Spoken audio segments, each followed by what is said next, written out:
Hello, colleagues. My name is Nia Connell. This insightful and informative presentation provides evidence-based strategies and adjustments to support primary school students with hearing impairments.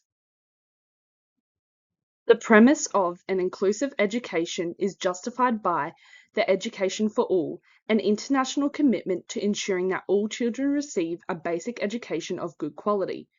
The UK Department of International Development believe that education not only enables people to live with dignity, but also enhances the quality of their own lives. The development of inclusive education considers these implications and further extends upon the education for all with an agreement that all schools must accommodate for all children's needs regardless of their physical, intellectual, social, and linguistic impairments. Hearing impairment characteristics. The following characteristics discussed are to cater for students with an audio hearing impairment. A audio hearing impairment can be described as hard of hearing. This contains individuals who experience hearing problems, but who can still be expected to develop communication using their auditory channel. They use their hearing ability to understand speech and to develop their own appropriate speech and language skills. The level of hearing loss varies from student to student. Therefore, students with a hearing impairment can be distinguished into various degrees of hearing loss. The degree of hearing loss is often determined by analyzing whether someone can hear sounds of different pitches and different levels of loudness. It is not uncommon to find individuals who have extremely high or low frequency non-speech sounds. Evidence-based practices. Disability can affect students in a variety of ways. It is important to understand that what might work for one child may not work for another.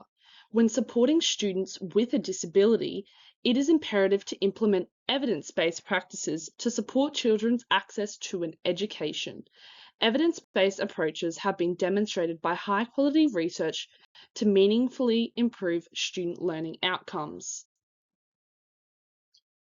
Preventative approaches are also critical in this instance, as they are designed to prevent barriers to learning before they arise. For example, the Australian Disability Clearinghouse on Education and Training encourages students with a hearing loss to be physically supported by seating them towards the front of the classroom and for the teacher to use an amplified sound system. Social development can be supported through peer mentoring. This means pairing the child with a peer who can act as a social and academic mentor. Teaching all students basic sign language fosters better communication and reduces the isolation that a child with a hearing impairment might feel.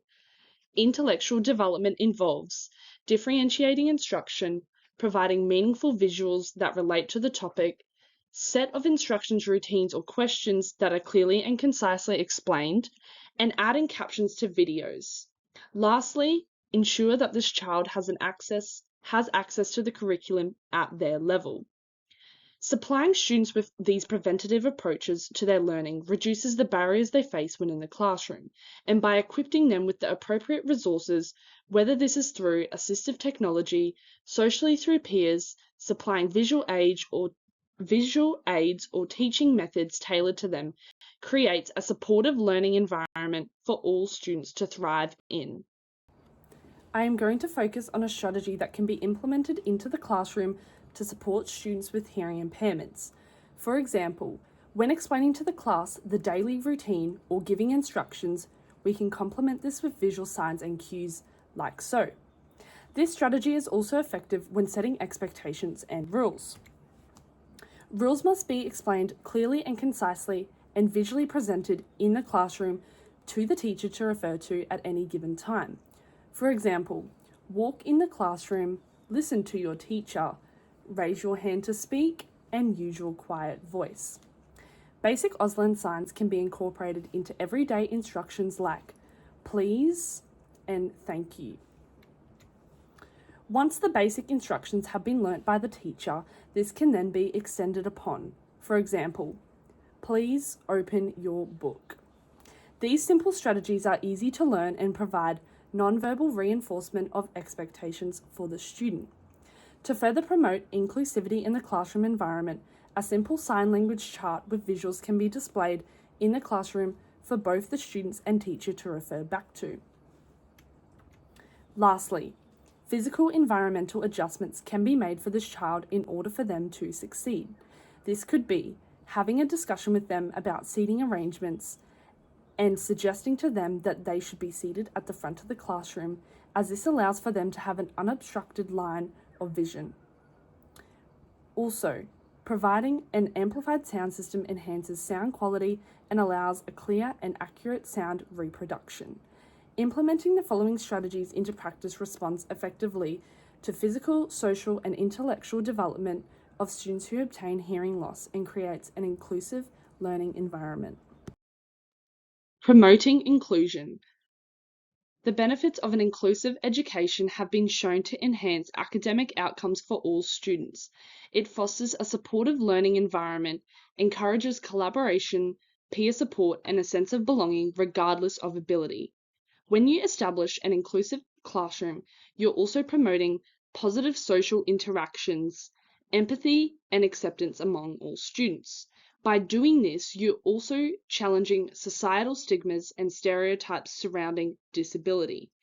Ultimately, differentiating instructions and practices directly benefits students without disabilities. It also cultivates understanding and respect for individual differences and builds a more inclusive society as students can carry these lessons into their future interactions and careers. Finally, collaborative partnerships. Inclusive collaborative partnerships are necessary for overall success, behavior management, and learning. Establishing positive student-teacher relationships are important, especially for students with a disability. Frequent and clear communication with parents and their child around the relevant strategies catered for them empowers students to address their individual needs. Parent and caregiver communication enforces consistency at both home and school for the child. Frequent sharing of behavior management strategies and adjustments made for the student helps to monitor progress for this child. Teacher aides and other supporting teachers contribute valuable insight into the child's previous behaviors. It is important that when a child with a hearing impairment attends parades or ceremonies, that an Auslan interpreter is present.